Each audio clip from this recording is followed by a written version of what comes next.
Hello friends, welcome to Journey Talks. तो आज की इस वीडियो में हम डिस्कस करने वाले हैं जूनियर ऑफिसर आईटी का पेपर, जिसका जो पोस्ट कोड था वो था 772।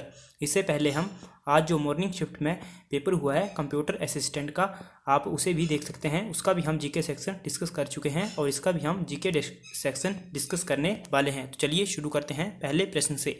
पहला प्रश्न है, under which section of disaster management act 2005 spitting in public is offence now.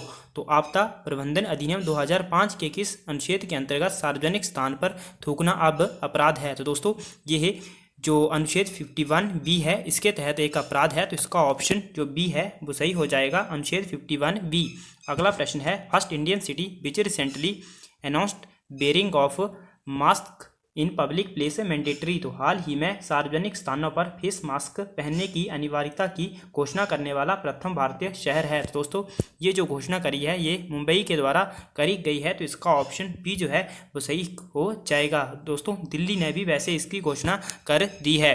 अगला जो प्रश्न है, as per Gartner 2019 digital work place survey which is the most digitally dexterous country in the world. Gartner 2019 digital workplace survey के अनुसार विश्व की सबसे digitally दक्ष देश कौन सा है। दोस्तों ये है हमारा प्यारा भारत। तो इसका ऑप्शन ए जो है वो सही हो जाएगा 2019 की रिपोर्ट के अनुसार। अगला जो प्रश्न है, which of the following has recently launched a new virtual Braille keyboard name talkback. तो दोस्तों गूगल ने new virtual Braille keyboard launch किया है। तो इसका ऑप्शन बी जो है वो सही हो जाएगा, गूगल ने new virtual keyboard TalkBack launch किया है। अगला जो प्रश्न है, which of the following has recently authored two book title shuttling to the top the story of PV Sindhu. तो दोस्तों ये जो पुस्तक है shuttling to the top the story of PV Sindhu, ये जो पुस्तक है ये दोस्तों बी कृष्णस्वामी के द्वारा लिखी गई है। तो इसका ऑप्शन सी जो है वो सही हो जाएगा, बी कृष्णस्वामी।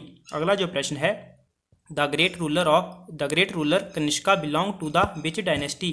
तो जो महान कनिष्क शासक कनिष्क था किस राजवंश से संबंधित थे। तो दोस्तों वो संबंधित थे कुषाण वंश से। तो इसका ऑप्शन जो सी है वो सही हो जाएगा, कुषाण वंश से। और दोस्तों कुषाण वंश की जो स्थापना थी वो कुजल काडिफिसिस के द्वारा करी गई थी। अगला जो प्रश्न है, who wrote Kitabul Hind book. Kitabul Hind book किसके द्वारा लिखी गई है। दोस्तों ये लिखी है अल बिरूनी ने। तो इसका ऑप्शन बी जो है वो सही हो जाएगा। और उसे दोस्तों 11वीं सदी का भारत दर्पण भी कहा जाता है किताबुल हिंद को। अगला जो प्रश्न है, और दोस्तों जो मैगस्थनीज है इनके द्वारा जो प्रसिद्ध रचित पुस्तक है वो है इंडिका, और ये है चंद्रगुप्त मौर्य के दरबार में आया था।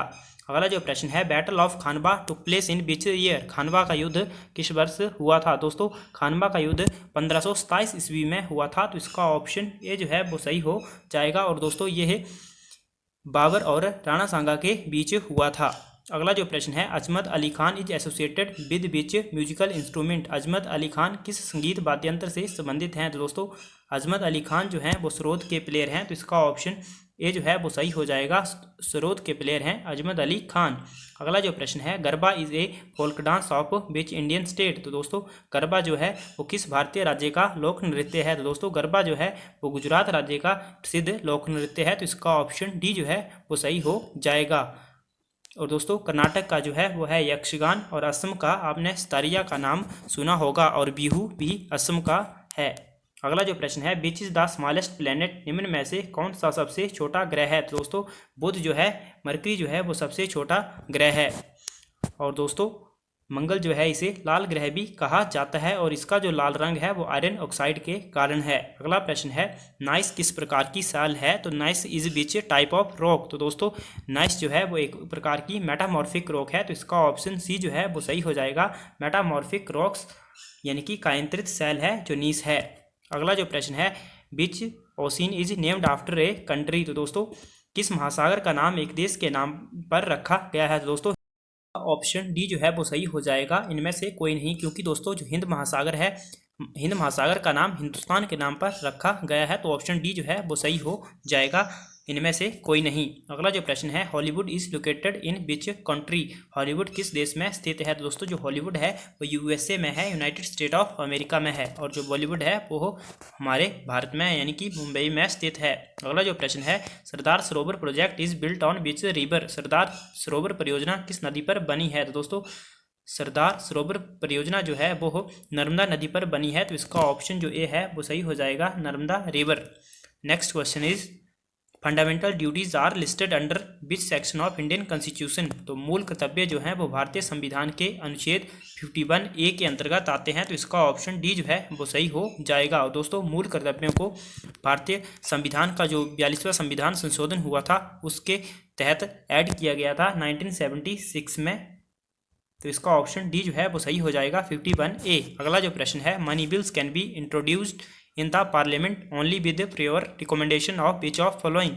दोस्तों जो मुद्रा विधेयक होता है यानी कि धन विधेयक होता है वो राष्ट्रपति की पूर्व अनुशंसा पर संसद में पेश किया जाता है। तो इसका ऑप्शन सी जो है वो सही हो जाएगा। और जो धन विधेयक है वो उसकी जो बात है वो उसका जो वर्णन है वो अनुच्छेद 110 में है। अगला जो प्रश्न है, फाइनेंस कमीशन इज एन। तो फाइनेंस कमीशन क्या है दोस्तों? फाइनेंस कमीशन जो है वो एक कॉन्स्टिट्यूशनल बॉडी है। तो इसका ऑप्शन सी जो है वो सही हो जाएगा, कॉन्स्टिट्यूशनल बॉडी, ऑप्शन सी जो है वो सही हो जाएगा। और दोस्तों वित्त आयोग का जो वर्णन है वो अनुच्छेद 280 में है, 280 आर्टिकल में। अगला जो प्रश्न है, स्प्रिट इज। तो स्प्रिट क्या है दोस्तों? स्प्रिट जो है वो एक मिथाइल अल्कोहल है। तो इसका ऑप्शन ए जो है वो सही हो जाएगा, मिथाइल अल्कोहल। और दोस्तों जो नाइट्रस ऑक्साइड है इसको हास्य गैस भी कहा जाता है, लाफिंग गैस नाइट्रस ऑक्साइड को कहा जाता है। अगला जो प्रश्न है, which is known as master gland. तो किस ग्रंथि को मास्टर ग्रंथि कहा जाता है? तो वो कहा जाता है पीयूष ग्रंथि को। तो इसका ऑप्शन जो सी है वो सही हो जाएगा, पीयूष ग्रंथि को मास्टर ग्रंथि भी कहा जाता है। और दोस्तों जो सबसे बड़ी ग्रंथि है वो है लीवर यानी कि यकृत। अगला जो प्रश्न है, caustic soda is. Caustic soda क्या है दोस्तों? कॉस्टिक सोडा जो है उसका जो केमिकल नेम है वो है सोडियम हाइड्रोक्साइड। तो इसका ऑप्शन जो ए है वो सही हो जाएगा। सोडियम हाइड्रोक्साइड का केमिकल नेम जो है वो है जो कास्टिक सोडा का जो केमिकल नेम है वो है सोडियम हाइड्रोक्साइड। और जो सोडियम क्लोराइड है दोस्तों ये है साधारण नमक, NaCl इसका फॉर्मूला होता है। अगला जो प्रश्न है, infertility is caused due to deficiency of which vitamin. तो दोस्तों जो इनफर्टिलिटी है यानी कि जो बांझपन है वो कौन से विटामिन की कमी से होता है? दोस्तों ये होता है विटामिन ई की कमी से। तो इसका ऑप्शन जो डी है वो सही हो जाएगा, विटामिन ई। अगला जो प्रश्न है, एंटोनियम ऑफ पल्ट्राई इज। तो दोस्तों आपको पेल्ट्राई का एंटोनियम बताना है। दोस्तों इसका जो अर्थ होता है वो होता है ऐसे कोई तुच्छ वस्तु। तो दोस्तों इसका जो सही एंटोनियम हो जाएगा वो हो जाएगा बर्थवाइल यानी कि मतलब कीमती या फिर कोई सार्थक वस्तु। अगला जो प्रश्न है, one word substitution for a small house with all rooms on one floor. तो दोस्तों ये small house with all rooms on one floor इसको कहा जाता है बंगलो। तो इसका ऑप्शन ए जो है वो सही हो जाएगा, बंगलो जो है small house with all rooms on one floor. अगला जो प्रश्न है, she has not recovered fully dash dash the shock. तो इसका जो ऑप्शन सी है वो सही हो जाएगा, she has not recovered fully from the shock. तो इसका ऑप्शन सी जो है वो सही हो जाएगा, फ्रॉम का प्रयोग किया जाएगा। आपको इडियम का मीनिंग बताना है, to be at daggers drawn. तो दोस्तों इसका जो अर्थ होता है वो होता है मतलब किसी को गुस्से भरे देखना। तो इसका जो मतलब ऐसे पक्का शत्रु। तो इसका ऑप्शन जो डी है वो सही हो जाएगा, to be the better enemy. तो इसका ऑप्शन डी जो है वो सही हो जाएगा, to be the better enemy. अगला जो प्रश्न है, आत्मनिर्भर में आपको बताना है कौन सा समास है। दोस्तों आत्मनिर्भर में अव्ययी भाव समास है। तो इसका ऑप्शन जो बी है वो सही हो जाएगा। आपको दांत का पर्यायवाची शब्द बताना है। दोस्तों दांत का जो पर्यायवाची शब्द होता है वो होता है द्विज। तो इसका जो ऑप्शन बी है वो ऑप्शन जो बी है वो सही हो जाएगा। दांत का जो पर्यायवाची शब्द होता है वो होता है द्विज। अगला जो प्रश्न है दोस्तों वो है, आपको बुढ़ापा में बताना है प्रत्यय कौन सा है। दोस्तों बुढ़ापा में जो प्रत्यय है वो है आपा। तो इसका ऑप्शन डी है जो सही हो जाएगा, बुढ़ापा में आपा प्रत्यय है। अगला जो प्रश्न है, जोंक होकर लिपटना मुहावरे का अर्थ है। दोस्तों जोंक होकर लिपटना मुहावरे का अर्थ है किसी के पीछे बुरी तरह पड़ना। तो इसका ऑप्शन ए जो है वो सही हो जाएगा। तो दोस्तों आपका जीके सेक्शन इसमें सॉल्व हुआ है। तो दोस्तों thanks for watching, God bless you all.